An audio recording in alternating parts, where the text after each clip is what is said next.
People said, oh, hockey's never going to work there. And then you have an arena that's out in a suburb in the middle of the Everglades. And finally we said, listen, guys, after like a year or so, we said, we're not Miami. We're not the beach. We're not Palm Beach. We are, in the middle of the Everglades. We're Broward County. Broward County owns the arena.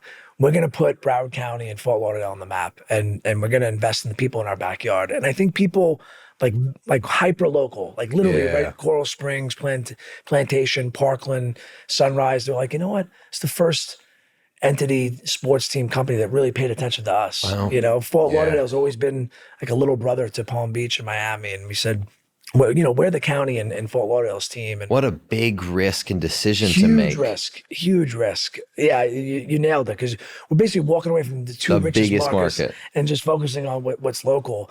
You have to take those big swings when you're down and out so much and you're losing tens of millions of dollars. And what was happening in the past was not working, right? And that's what I told the 3,000 or so season ticket holders were like, why am I paying for a season ticket when you give tickets out to someone for free and they sit right next to me and they rub it in my face? We only have about 3,000 like real loyal fans. If we don't hold on to them, we're never going to have anything down here.